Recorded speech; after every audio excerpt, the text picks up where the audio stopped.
잠언 3장 말씀입니다. 잠언 3장 가운데서요. 오늘 저희가 함께 봉독할 말씀은 11절부터 18절까지 말씀입니다. 11절부터 18절까지 말씀 봉독하겠습니다.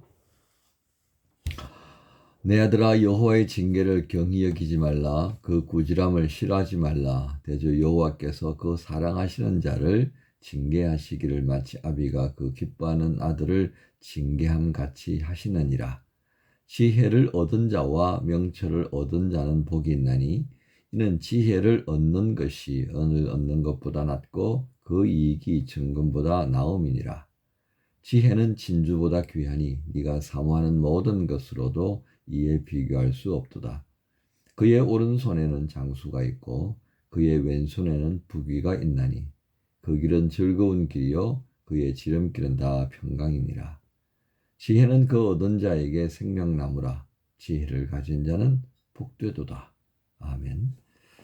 오늘 말씀의 제목은 하나님이 주시는 지혜의 가치, 하나님이 주시는 지혜의 가치라고 하겠습니다.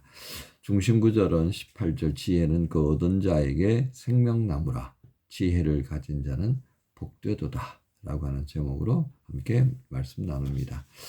전체적으로 보면요. 1절부터 26절까지는 이 지혜가 가지고 있는 귀한 가치들을 우리에게 알려주는데요. 그러면서 그 지혜가 무엇을 지향하느냐면 하나님을 향한 올바른 태도가 어떠해야 하겠느냐 하는 것입니다.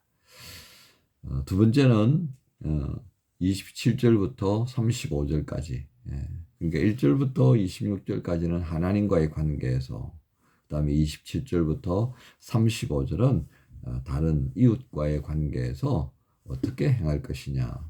그러니까 우리가 지혜라고 하는 것을 어떤 글로 이해하는 것이 아니라 정말 지혜는 관계성을 전제로 한다라고 보시면 되겠습니다. 그래서 여러분 그런 관점에서 잠언을 읽어 가시다 보면요.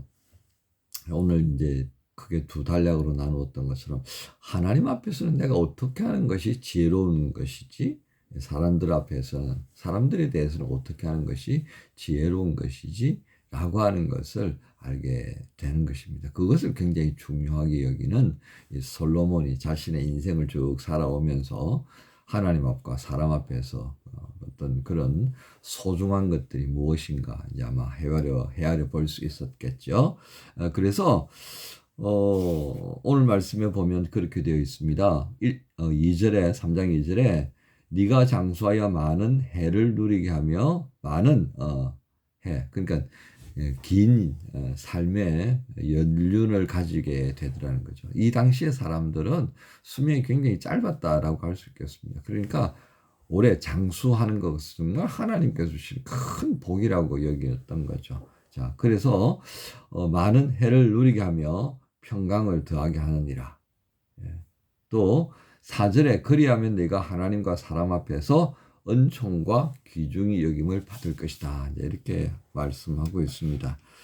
자, 그런데 여러분 어떻습니까? 오늘 말씀의 시작점은 하나님께서 우리에게 주시는 지혜를 소중하게 여기고 그 지혜를 따라 살아가게 되면 방금 읽었던 4절의 말씀처럼 하나님과 사람 앞에서 은총을 받고 귀하다.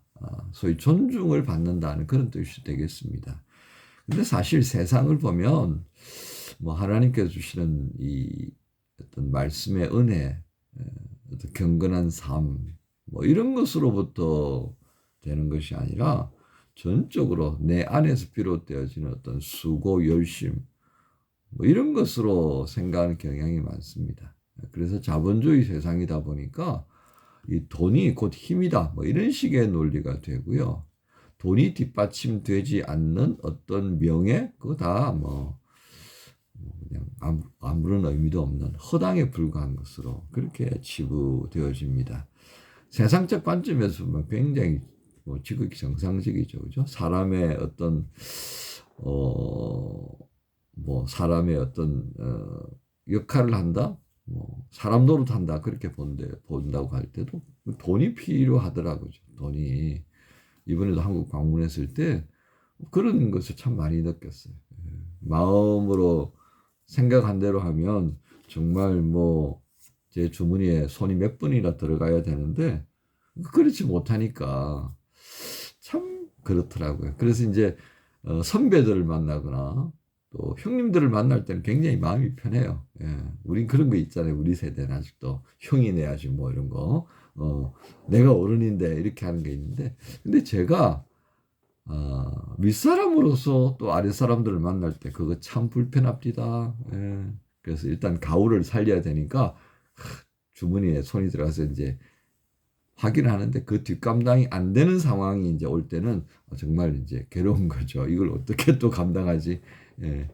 그런데 뭐 그것이 우리 삶의 또 하나의 방법이니까요. 근데 이게 너무 과하게 되어지면 어떻게 되겠습니까? 이게 너무 과해요.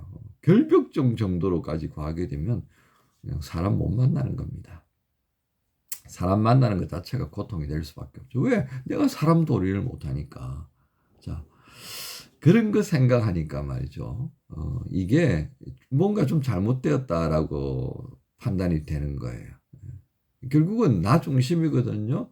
내가 폼나게 가오를 잡고 가오를 가지고 이렇게 해야 되는데 그렇게 못하니까 얼마나 힘들겠습니까? 그래서 이제 지혜가 필요한 겁니다.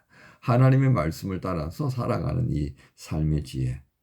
이 관계가 적절하게 유지되기 위해서는 나의 수고도 필요한 건 사실입니다. 그러나 하나님께서 인도하여 가시는 이 지혜로운 모습을 우리가 외면하면 탈진 상태에 이를 수밖에 없겠습니다. 사고의 탈진 상태, 내 육체의 탈신 상태. 그러면 오히려 하나님만 못하게 되지 않겠습니까? 그죠?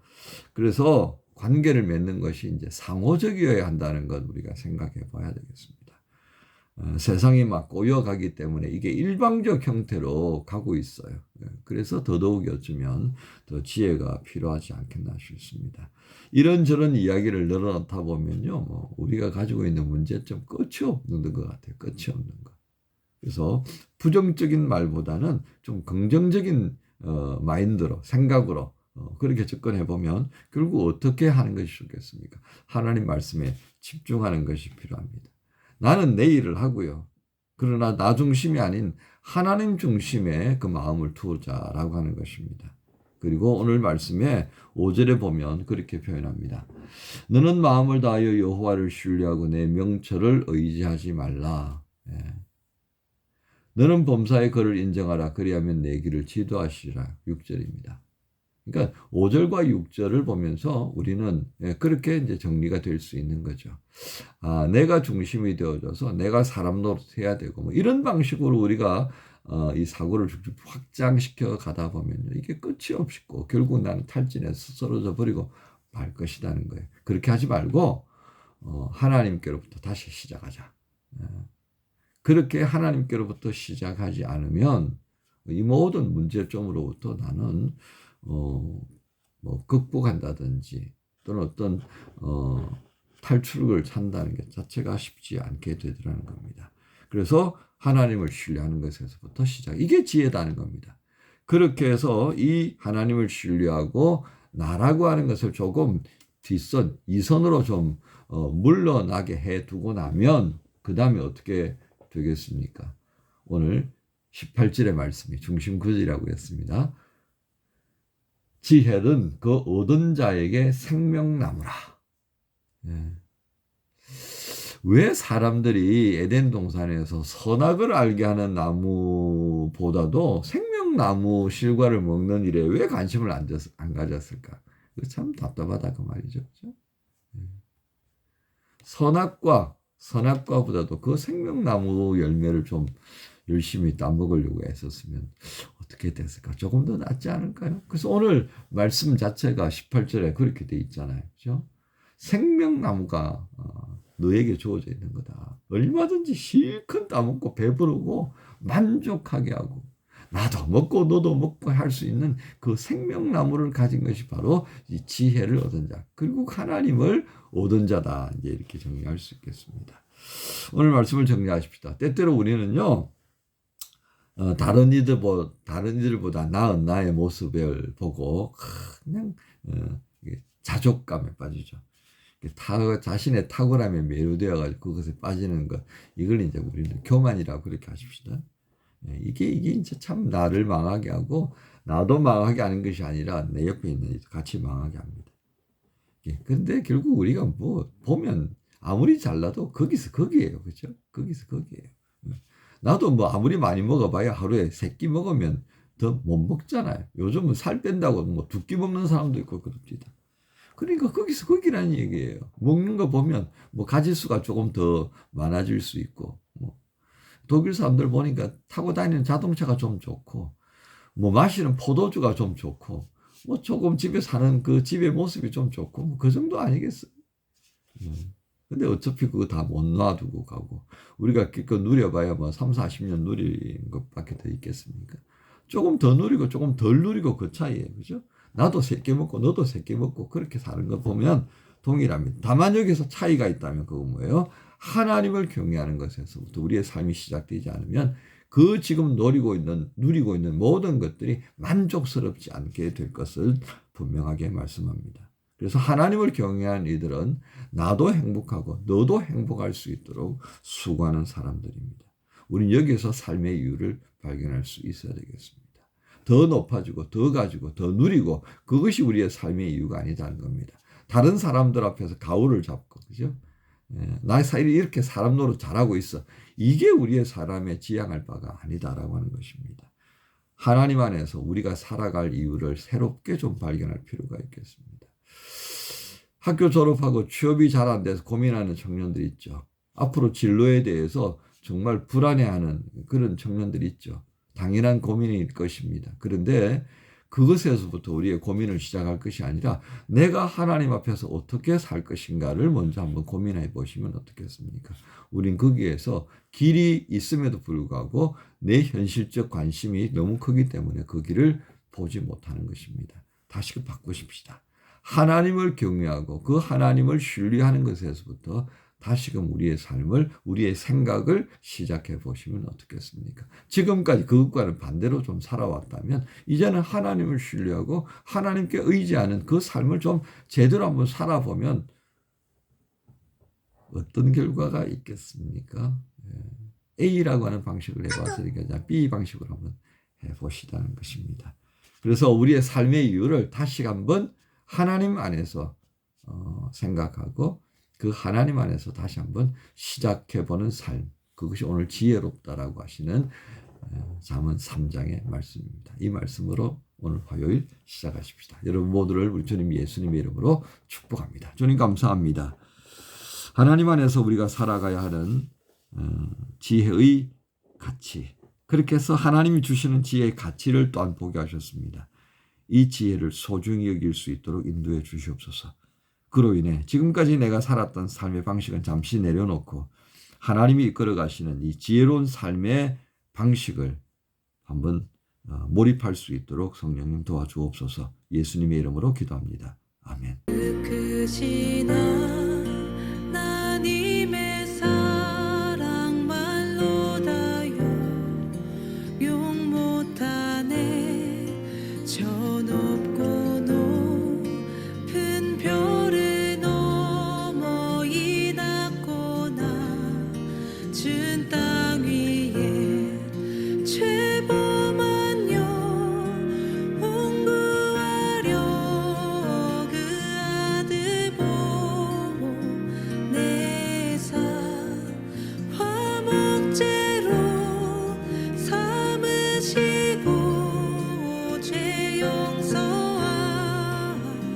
저